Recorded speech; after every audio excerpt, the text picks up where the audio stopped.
Spring is slowly arriving, huh? Finally, it's time.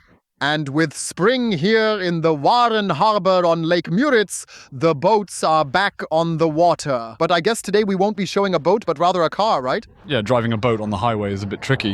When we're in Waren under Müritz, we always make a stop at Opel Schlingmann.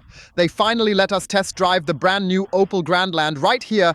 Very sleek and modern indeed. Very nicely engraved. They provided it for us, where we'll present it to you in 2 videos, starting today with a classic review and driving report, and then in a few days with a consumption test and charging check in the 2nd video, introducing you to the brand new Opel Grandland Electric. The advantages, it has plenty. It hardly reminds me of Opel anymore, neither from the outside nor from the inside in terms of design. We'll get to that in a moment. And of course, a few drawbacks as well, where I thought to myself, if the team at Opel had implemented those specific changes, it might have ended up becoming the perfect electric SUV for you. Before we dive in, take a moment to check if you're already part of the einfach, elektrisch community, because with your free subscription, you could really make a huge difference in supporting us. We'd absolutely love for you to join us on our exciting journey through electromobility. Let's dive right in with the all-new Opel Grandland Electric. As always, we start from the outside, at the front. Let's check out the Opel Grandland's front. What I can tell you is, it's grown significantly larger than its predecessor. Not just in length, but also in width and in the interior space. It's a completely new vehicle concept, which, in my opinion, suits the Opel Grandland really well. And there you have this wizard front, this new Opel design line, really emphasizing and verifying it. Behind a plastic glass, you can see the Opel logo very clearly here, which is also illuminated. Then there are these illuminated daytime running light elements, really stylish, and of course it also comes with the optional pixel LED headlights, designed to deliver matrix-like functionality for enhanced visibility. And in a copper shade like this, it fits, I think, really beautifully and perfectly. When in doubt, I always choose shiny black combined with this copper gold metallic, which has a slight resemblance to rose gold, you know? It has something, definitely, yeah. And what's also really cool is that it's not just some basic plastic like you often see in other SUVs, but instead it's been painted with a really high-quality finish. In combination with the optional alloy wheels here, again in a 2-tone design, glossy black and high-gloss polished. I think it looks really sharp, and finally, these are wheels that don't scream electric car, don't you agree? Nope, not at all. Many are steering clear of that now, right? Exactly, because people are just saying, I don't want to stand out with my electric scooter. I just want to flow cleverly with the traffic, be efficient, be quiet, drive emission-free, and fully embrace electromobility. It features a sleek 2-tone design with a glossy metallic black roof for added style. The B-pillar trim is glossy. The side mirror, Stefan, glossy black, complements the look perfectly. I really like that they kept it simple, avoiding the over-the-top luxury. The handle stays glossy black. Especially there, I think this copper gold, rose gold, is somehow super stylish, really elegant and classy. And the ladies might say, wow, that's the perfect electric SUV for me. Starting at just over 46,000 euros here in Germany, it's already available at dealerships across the country. And even at the rear, it doesn't look like an Opel anymore, right? Not really, no. So if it's not lit up big and bold like it would be in a Porsche Taycan, then Opel, so OPEL standing there, you might also think it's a completely different brand. And back in the day, we just slapped signs up here that you could also peel off again. And now they've beautifully stamped Grandland directly into the tailgate, as if it were perfectly designed to be there. That looks super sleek. And as Stefan moves down a bit, the 2-tone design with the glossy black rear bumper really stands out. I have to say, this is really a nice touch. And it's a bit more understated. Up top, as we'd expect from Opel, there's the oversized shark fin that nobody really needs. So there, Opel really could have integrated the technology into the body panels and side mirrors, so we could have done without that clunky thing there. But what's awesome, of course, is the rear edge spoiler here. And when we have this little clunky thing here, look at the third brake light. Here's the third brake light. Flip it around 90 degrees, perfectly placed. Then you could have theoretically packed the technology from there into here. 2 of those humped ones here. Now we've got this double hump right here, like a double shark fin. Oh my, oh my, oh my. And while we're at it with the criticism, it's all constructive, dear Opel fans. We really value you. It's a car built right here in Germany. You could have easily integrated the wiper into the spoiler, don't you think? Just a thought. Then you'd have a clean silhouette here. That would have been the cherry on top, really perfecting and fully completing the overall look of the new design line. I'm curious, what are your personal thoughts on the new look of Opel, especially the Opel Grandland? Feel free to share your thoughts in the comments below. Let's take a closer look at the dimensions. It's now 4.65 meters long, 1.93 meters wide without the side mirrors. With the side mirrors, it's 2.10 meters and should just barely fit into the construction site with its 2.10 meter limit. 1.66 meters tall, making it a substantial, solid SUV size, and the wheelbase, the distance between the axles, is 2.79 meters. The curb weight comes in at a solid 2.2 tons. It's powered exclusively through the front axle. The electric motor sits on the front axle, powering it directly. With 157 kilowatts, 213 horsepower, and I don't mean this dismissively, we'll test it later in the driving review. 260 Newton meters of torque ensures it accelerates from 0 to 100 kilometers per hour in 9 seconds, with a top speed capped at 170 kilometers per hour. We'll, of course, test that in the second video with the fuel efficiency drive and the charging check. And to ensure the electric motor on the front axle always has enough energy, Opel has integrated 2 different battery packs, so to speak, into the wheelbase in between. Either with 73 kilowatt hours net, which is the version we have here, starting at just over 46,000 euros. And now available to order and likely ready for delivery is also a version with a larger battery. Then you even have 82.2 kilowatt hours net usable, and that might be interesting for all those who often want to take the Opel Grandland on longer trips. We have a 400-volt battery pack which is charged here on the side, 3-phase AC at 11 kilowatts and DC with a peak power of up to 160 kilowatts for fast charging. Opel claims that charging from 20 to 80% should take approximately 30 minutes. We'll of course put that to the test during the charging check. Not too cool, Stefan, when you come around here like that, if you know what I mean. This loading flap, it's kind of a massive thing. Such a huge, bulky lump here. I could imagine when cyclists pass by and you're loading by the lamppost, maybe one or the other might end up bumping into it here. Why did Opel design it so large and not make it flip upwards instead? That's probably an Opel secret, right? Definitely.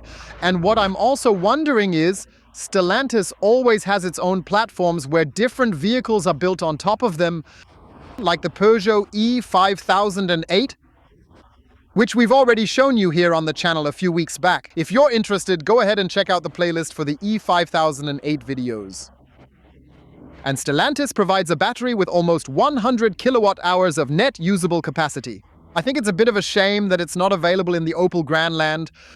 Would suit it quite well, I think. With the leap from 73 to 82.2, sure, it's roughly around 9 kilowatt hours. But jumping to 96, 98 would have been pretty awesome, of course. Especially for those who genuinely want to take this thing out on a long-distance journey. Feel free to drop a comment below if a large battery pack like this is something that interests you, because I imagine the folks at Opel would love to read your comments as well. Perhaps they'll take it into account and add a bigger battery in future updates. What do you think? Absolutely, I'd be all for it. Wait, what? I've got to say, that's a really great color, right? I like it. What I also like is Opel's dome here in the middle. Take a look. We'll show you the inside later as well. You always have the center of the lane right there. Yeah. You don't even need an Opel lightning bolt or a star up here, you know? God. Yes, let's take a look under the hood. Here. With the Opel Grandland. And Opel doesn't go for hood fans here. I think it's a bit of a shame. 2 hood fans here would have been kind of nice, you know? It's a smart move to include insulation here, especially with the electric motor's 157 kilowatts, 213 horsepower, and 260 Newton meters torque. It accelerates to 100 kilometers per hour in 9 seconds and has a top speed of 170 kilometers per hour.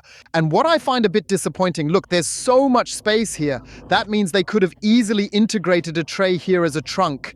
You know, just with 2 hood fans, a charging cable in there for the stuff, or maybe dirty sports gear so you don't mix it with the other luggage, because it's a shame that this space just remains unused, right? Just wasted space, right? But we gotta check it out. Look, chopsticks are cute, right? Tiny. I had that in my 93 Golf too, right? Like a little stick, huh? I'd say let's listen to how it sounds, yeah? 3, 2, 1, and there we go. All set and fully ready now.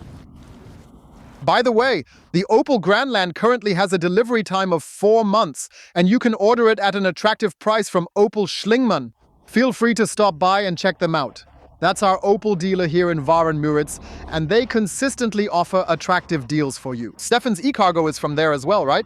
Right, and it's up and running. A Schlingmann client, right? Gotcha, you rascal. Rascal. Yes, the tailgate opens electrically, and it's genuinely impressive for a 4.65-meter SUV, delivering a solid 550 liters of cargo space. What's even more practical is the double loading floor design. You can lift this section here to create a shallower level, while underneath there's a deeper level where you can fit a surprising amount of stuff. This time, we really need to take a closer look at that feature and explore how it significantly boosts the overall usability for daily needs. Stefan, in the Elrock video, the gross list price was questioned. From our participant, our viewers, huge props to them, launched the configurator, so awesome. They really nailed it. I think it's amazing. Not just one, but several. And they tried to recalculate and configure it, but they just couldn't figure it out. That's why we're transparent here at Opel Schlingmann. The list price stands at 50.9. Here in Impact Copper Metallic, equipped with both the GS Comfort and Tech packages. GS package and 20-inch alloy wheels in diamond-cut silver black, so with freight and registration, the total price, of course before discounts and leasing offers, comes to 57,150 euros for the test vehicle. Just so you're fully aware, we'll always keep you completely and transparently informed, as is our standard practice. Back to the trunk, 550 liters, very nice, fully lined with thick plush carpet for a premium feel. Up here, there are convenient hooks where you can hang your shopping bag, and then here, there's also a latch for the flap. Look, that's also really well done. You know, when you want to load it there, it's not like, how often does it happen? Then it just wobbles around like this, and then you want to put something in there. No, Opel is simply clever like another manufacturer and has created a locking mechanism there. I think that's awesome, really awesome. Yes, then we have a parcel shelf that opens into 2 parts. I think that's great too. No, this was a nice big loading option here, so we can of course also remove the parcel shelf entirely if needed. It's really simple. You can see that here. We can remove it quickly to show you the additional options, and there are plenty of them. Not only can you fold the rear seats in a standard 60-40 split, but you also have a convenient pass-through option for added flexibility. But you can pull this knob here and then have the option to fold down 20%, which is, of course, really important to note. If you maybe want to transport a long object like skis from the hardware store to make the most of it, you know, if he says, man, that's not enough for me, I need more than 550 liters and the loading capability, then you can fold down 40% on the driver's side and of course 40% on the passenger side too. So that you then, believe it or not, end up with a total loading volume of 1,642 liters, featuring a slightly ascending rear section. But I would say that even a fridge-freezer combo would fit, wouldn't it? No problem at all. I think so too, yeah. So you can fully utilize the Opel Grandland's potential and versatility to the maximum extent. First, we've put everything back in here, Guns. And what's powered up electrically? The power's on now. That's how it should be with the Grandland. Then you have 2 more options. First, a roof load, meaning you can very easily and neatly attach a roof rack here, even without needing any roof rails.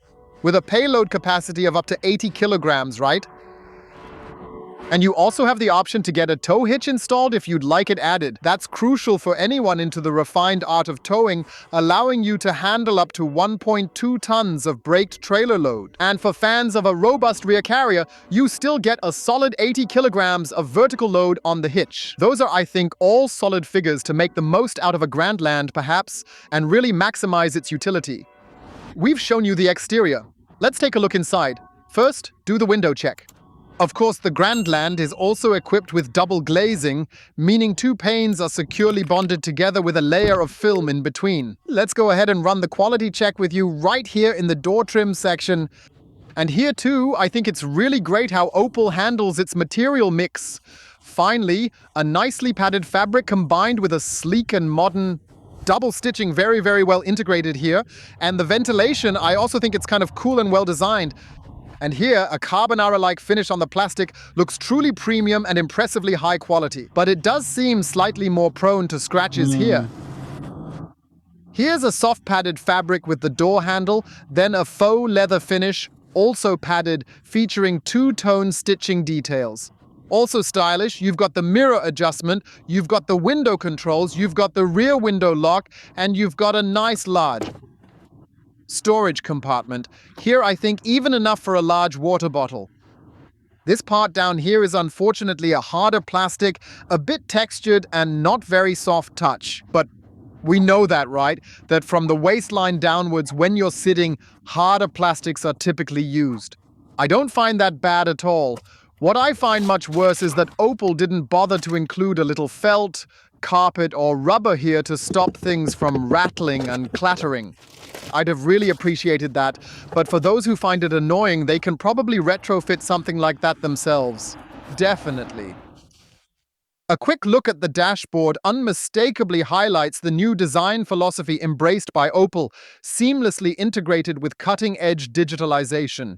It starts off with the head-up display, which now doesn't just project the speed through the windshield, but also features traffic sign recognition, but also navigation data, a lot of information. I think it's really well executed, stylishly done, subtly implemented, and incredibly helpful. While driving, so that you don't get distracted, it's very well done. There's also the large driver information display, which you can adjust in various ways, all the way up to supporting the assistance systems. And you have a nice, slightly flattened, multifunction steering wheel, again following a new design line here with lacquered surfaces, but in my opinion, with solid haptic buttons underneath, so you can operate it well. I've seen that some of you might find it a bit simpler, but I actually think it's quite stylish or just straightforward and functional. Let's see if the horn works. Works very nicely too, of course. You can also adjust the steering wheel in height and distance. In the center is then the central infotainment display, which I think is a good size. And I also like that it doesn't rise too high and block the view outside, but here it's well integrated across the. Then, of course, all the information you need for driving or throughout the journey is clearly and effectively conveyed through it.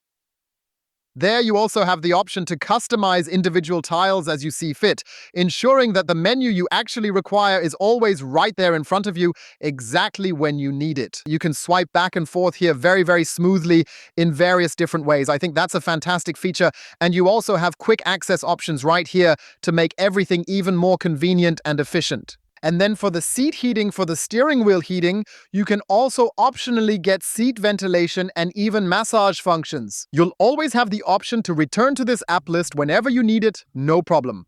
Modern design and, in my opinion, a very, very nice and impressively quick responsiveness, so Google Maps has finally made its way here, and it's a welcome addition. Then, of course, with the corresponding route and load planning, where you also have the option. At the destination, you can set the desired battery level, for instance, arriving with 5, 10, or even 15% remaining. Now, everything works correctly, absolutely brilliant. Don't let yourselves be confused. Of course, the system here is somehow still connected with TomTom, it would appear. Quick access buttons are always here for the home button, the vehicle settings, or the climate menu. What might seem a bit confusing at first glance here. But if you own the car, of course, you'll quickly figure out where you need to go to make adjustments, whether it's for the seats or other settings, and it becomes second nature over time with regular use. You have the quick select options here for both the ventilation and the temperature. You've got the volume controls, which I think is absolutely brilliant because you can use them blindly while driving. You've also got a nice ventilation system here that you can customize. The whole thing is slightly tilted towards the driver, so it's not straight but angled. I also think it's good because it ensures the driver is the focal point, providing the best control and readability during the drive. Yes, down here, the nice fabric again, softly cushioned just like this. Up here, the carbon with some plastic, and here, a slightly softer plastic. This is all top-notch quality. Here's a spacious compartment with 2 USB-C ports, felt-lined for a sleek premium feel, and it also includes a handy inductive charging feature, with a sort of indirect transparency. It's probably a matter of taste, Stefan, right? Ja, gut. Ja. It's probably meant to ensure that if something happens on the display, you can see it and it's not blocked or anything. But in everyday life, I think you can actually make good use of the phone's reflection, for example. Here, for example, we have Apple CarPlay wireless connected. That means I'll show you. Here's my phone, and there's Apple CarPlay, and the same works, of course, with Android Auto Dot, which I also think is great that it's now wireless. It works then. We have the gear selector and the parking button. The B button has disappeared here in the Grandland, which we know from the Mocha and the Corsa, because we have paddles on the steering wheel where we can control the recuperation in 3 stages, which is naturally also significantly better than the 2 stages via normal and brake. Then we have here the gear selector where we can adjust the power of the engine between eco, normal, and sport. Yes, then we have the interior noise level meter. We'll get to that later. Got a cup holder here, and it's really well done. Look, Stefan, you can adjust the distances here. So, for example, if you always have an extra large latte macchiato, and I just have an espresso, then we can fit both here, and we're not strictly tied to 2 size standards. I think that's a good feature. That's definitely done really well. I'll show it from the side later on. Here's also a lower level too, where you can also store things again. Then you have here this center armrest compartment, quite spacious with a soft rubber mat lining the bottom. The side isn't upholstered, it's just hard plastic. You'll also find a small tray there, perfect for coins or cards, which helps you keep things a bit more organized. This part slides in a bit towards the front. Look, Stefan, there's a fan you can easily open and close, giving you the option to climate control the compartment whenever you need it. Ja, genau, so ein bisschen kühlen. So. That's awesome, right? You could totally gift a cheesemaker something like that. And it's also simple, right? No electric pump or anything fancy behind it, just a simple ventilation system like that. Exactly. Look, 2 sides are also practical in case you need to reach in there to grab us a drink. Then the driver can still sit comfortably here, nicely padded. Look how soft this is. Awesome. By the way, the whole ergonomics, right? You can really tell with Opel it's a classic, experienced, good car manufacturer, because he simply knows exactly what a driver and a customer buying a car actually uses. Maybe he's not the high-tech software company with the latest hot stuff, but everything that's here actually works at least. Just like it works that you have a nice roller blind here for the optional panoramic glass sliding roof, which you can also open, but in the summer you can cover it up. Because otherwise the sun, which already has a lot of strength in March, or rather already in April, early April 2025, right now in early April. And look, we can basically open the sunroof here. We have this wind deflector again, and we really get the fresh, genuine Müritzer Opel Schlingmann memory air, right? This is truly an absolute highlight. For the fans of the pilot glasses, they also fit nicely in this compartment here. So, in that regard, they've really thought of just about everything here. Absolutely, yes. The side view clearly highlights the structure of the interior, particularly emphasizing the slightly wider center console design here. Down here again with the nice large compartment where even a small lady's handbag or a men's pouch can fit. There's also a 12-volt outlet. Only thing, Stefan, it's all very, very nice. What's also very, very nice is that we have the GS variant here, which includes these sporty seats. This means we have proper support in the lumbar region and also solid sporty support here in the thigh area. It also has the extension here again for the seat cushion. This means that even taller individuals will find optimal space here. We have nice shoulder pads and here a comfort headrest that you can also adjust in both distance and height. Also very, very stylish here with the GS logo, completely leather-free, vegan probably. Then here with a nice mix of a kind of neoprene material combined with faux leather. Then here again with a different material. I think it looks very, very premium in this color combination. Light gray and medium gray. Here again is the armature carrier. At the bottom we have the hard plastic once more, but at least Opel treats us to a felt lining in the glove compartment. We already know other manufacturers who no longer offer that. Yes, it's kept very, very simple for the door entry as well. Yeah, nothing here at all. Well, what do you always say so nicely? Delivery van. This is really the toughest, simplest plastic now. I find that a bit disappointing. And then, of course, we have the hard plastic all the way up to the roof edge here. And there it can easily rattle or rustle a bit, except for a colleague of mine, where it hasn't rattled or rustled for 34 years now. That probably won't be the case for us either, I'm afraid. And on a positive note, we even have an ISOFIX for a child seat here on the passenger side. No way! Dude, look at this! If we had 2 more in the back, then we'd have 3. Just wanted to flex my math skills real quick. Can you already count to 3? Awesome! Let's head to the back for the seating test. I'm 1.85 meters tall, slightly awkwardly weighing 99.9 kilograms, and we're going to check the entry here into the rear of the Opel Grandland. Yeah! And?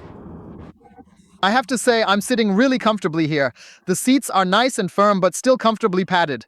We've got a super soft and smooth center armrest here, which feels really nice. Too bad it doesn't reach the front. Just that old cup holder again. I really wished it was a bit longer, with the cup holder up front or extendable, to be honest. Here, there's definitely another tablet holder because, depending on how strong you are, you might end up on the edge here. See, you know? Well, that's a little bit tough. On longer distance journeys, it might be a bit less ideal. Yes, we essentially replicated the seat design from front to back. Unfortunately, with a bit less lumbar and thigh support, but it's not a sports car after all. It's a lovely electric SUV. We have 2 ISOFIX child seat attachments on both the driver and passenger sides. Sadly, Opel tucked them behind such a stubborn, stiff zipper. I don't know who keeps coming up with these ideas. And then you still have to wrestle the child's seat through it. I don't know, it could have been handled in a slightly more elegant way, but Opel ultimately decided to take this specific approach instead. Yeah, we've got a 12-volt socket back here and 2 USB-C ports, if I'm seeing that right. Here's a small compartment, likely an optional 3-zone climate control fits here. Not sure, but our test car doesn't have it. Let us know in the comments if you know more. Down here, another small storage space. Yeah, and then I've got roughly half a fist of space left here when the front seat is adjusted all the way back to the B pillar. If it's fully back and all the way down, the air gets a bit thinner. But a teenager could still fit in a pinch. Here we have a nice bag. Up top, there's another small pocket where you could maybe slip in your smartphone or even a small tablet. Everything's really well done. High-quality fabric and synthetic leather all around. Done in bicolor, everything here, soft and genuinely high quality all the way through. Super, super chic. Yes, where it gets a bit simpler again, dear fans of patched up Opel Sport, is right here. This here is just clattery dangerous, and again there's this simple delivery van plastic. And where Opel apparently also copied from another major car manufacturer, it's just at the back. They didn't stretch the fabric up like in the front door, sticking with simple plastic instead. In the middle, they kept it uniform, then used hard plastic at the bottom. I really wonder why, Opel, are you saving yourselves these 2 pieces of fabric? I just don't get it, because it would have made such a big difference in terms of perceived quality, don't you think? Auf jeden Fall. Or are the passengers in the back not as important to you as the ones in the front? Maybe because passengers don't sit in the back as often. I don't understand the logic except for the logic of profit maximization. Outside, we've shown you everything. Inside, we've shown you everything. Now let's shift gears and dive into the driving review of the brand new all-electric Opel Grandland and get rolling. It's going really well. Warina Harbour is absolutely lovely. Simply stunning. And what's also wonderful is the turning circle of the Opel Grandland, which is 11.60 meters. And so I can drive comfortably around Stefan here, and of course also get around the city easily with the 4.65 meter electric SUV. Managed just fine. What's even more important for some is, of course, the ability to park the Opel Grandland easily in the city, even in tight and crowded urban spaces. And that's precisely what we're going to test out here. We'll activate the blinker and smoothly reverse into this parking spot to see how it handles the task effortlessly and precisely. Here we have a good all-around view and support, for instance, with the rear view camera, which then also opens up into a full 360-degree perspective. The optional 360-degree camera, which of course our Pro Band here also has on board, features a nice wide angle. So, for example, when you're exiting from a tight driveway, look, Stefan, right now the view to the left is blocked by the Audi. I wouldn't be able to see if, say, a small child on a bike is coming. With the front camera, I can see that very clearly. And for people who spend a lot of time in urban environments, I highly recommend this. And if the wallet allows it, it's definitely worth considering the 360-degree camera system. In an urban environment, I believe it's always a huge advantage and incredibly practical. It's truly impressive here with the central dome on the hood and the cobblestone pavement adding to the overall charm. No rustling or clattering, right? Nah, the piece really works well here. And even where it's a bit tighter here, I could precisely pinpoint the center of the Opel through this dome, you know? Exactly. So you can actually, when you're sitting here, orient yourself really well through this elevation on the hood, right? Never seen that in any car. Except for the Benz where you had the crosshair in the front back in the day. But yeah, okay. Yeah, well, but I also use that for other things. In city traffic, the Opel Grandland moves wonderfully with its 157 kilowatts, 213 horsepower, and 260 newton meters of torque. But don't forget, it weighs a solid 2.2 tons even when completely empty. So when we accelerate from 50 to 100, it takes off pretty swiftly and smoothly without hesitation. 90 and there we are at 100. That actually goes quite smoothly, although it feels like the faster it goes, the quicker it accelerates. So a bit more asymmetrical than usual. The cars are always very fast at the beginning and a bit slower towards the end. Opel simply decided to take that particular dynamic approach. Our test subject also has the package fully equipped with the assistance systems included. That means you have, besides the steering assistant, also the lane keeping assistant, the distance control, and the drive assist, which can recognize traffic signs like SIP here. Now the traffic sign changes to 80. Зрение. И это в essence показывает, что мне, I need to confirm it with the OK button, and then the Grandland accelerates to 80 kilometers per hour. I would have preferred an adaptive solution that does it autonomously without the OK button, because that's exactly what you'd actually want in the semi-autonomous realm. Ja. You shouldn't always have to press OK or stay alert. We're already doing that in the semi-autonomous realm. Now, not having to focus on every sign, but just smoothly keep moving with the flow. Of course, the predictive solution would be even better. That's something you find in all vehicles from the Volkswagen Group, BMW, and Mercedes, where it even adjusts to the speed limit before you reach the sign. The sign indicates whether the car is slowing down or speeding up. It doesn't really make any significant difference in the end. Yes, otherwise, it holds the lane center very neatly, I think. And it glides here, very smoothly over the asphalt. Opel has taken its next step in development by significantly improving the system for voice control functionality. That means we can now say, "Hey Opel. Hey Opel. Take us to Munich, to Viktualienmarkt 1. Viktualienmarkt 1 in Munich, and that's it. Bye.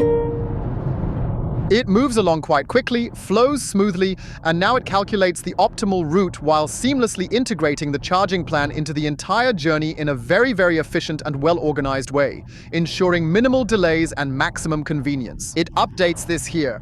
We've got the mileage, the driving time including charging breaks, and can also view the corresponding charging stations and stops here very clearly and conveniently in a well-organized manner.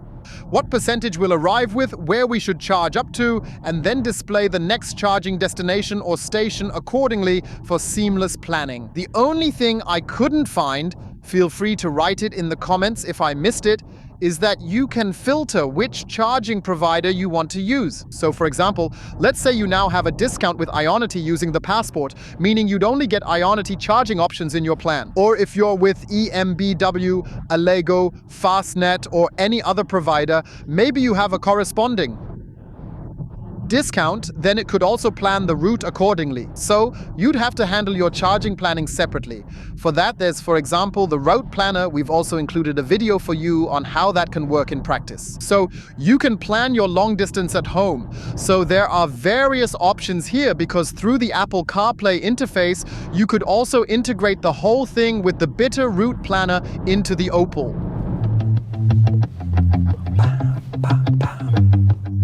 Plan through CarPlay. Focal point. Sorry.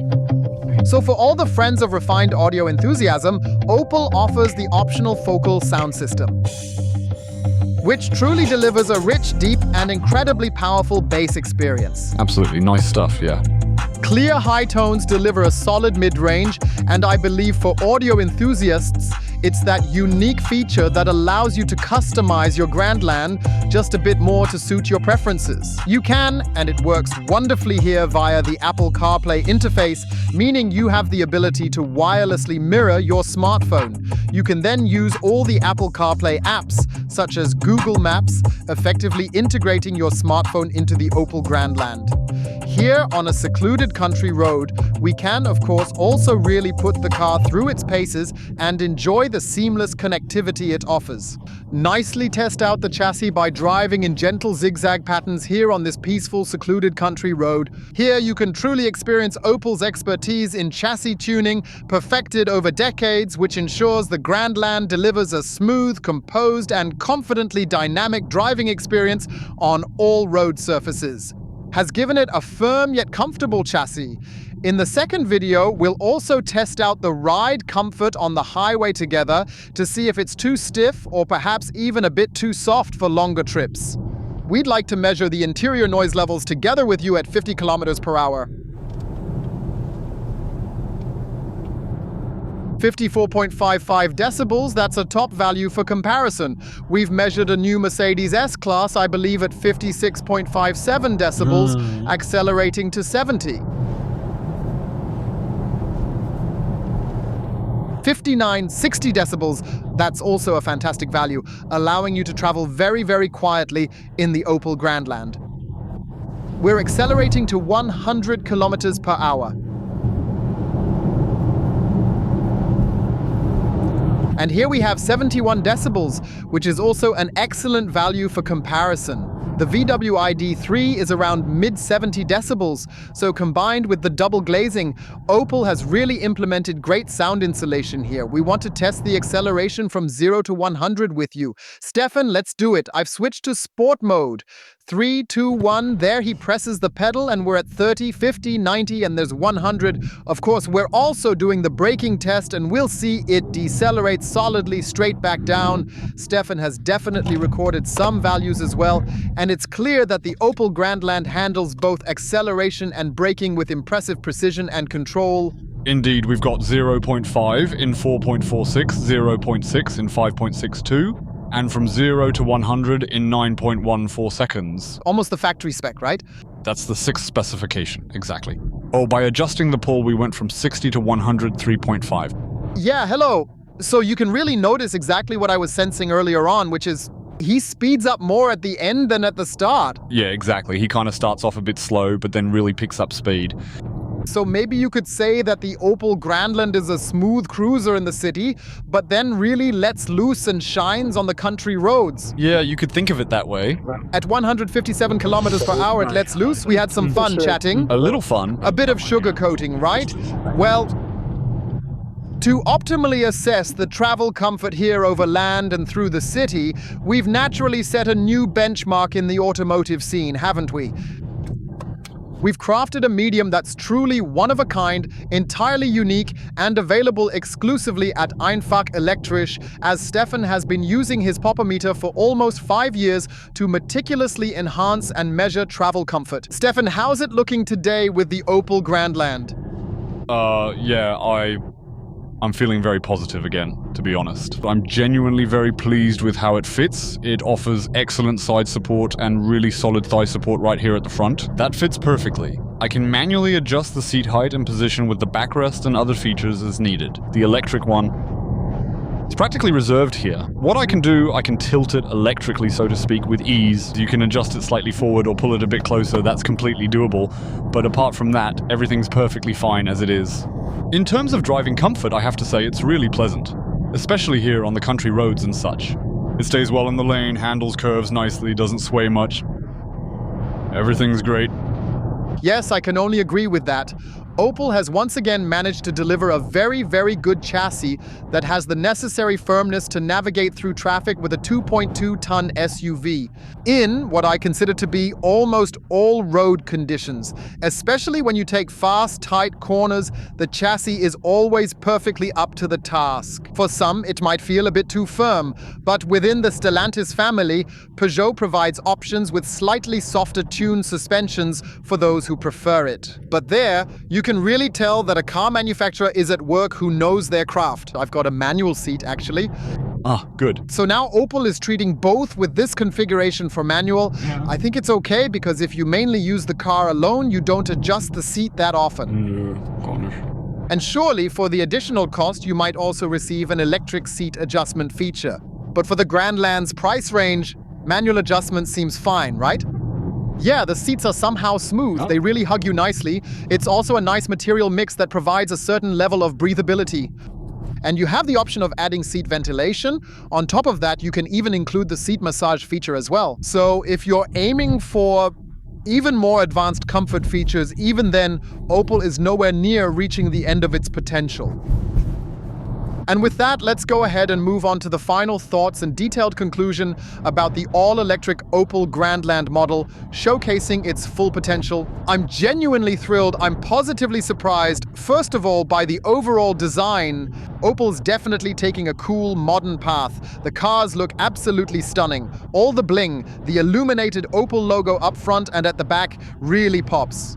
Behind this, clear plastic glass. It's modern, it's stylish in the Grandland, nicely embossed, looks premium, that you finally regain that new sense of confidence once more at Opel. Gut, ja.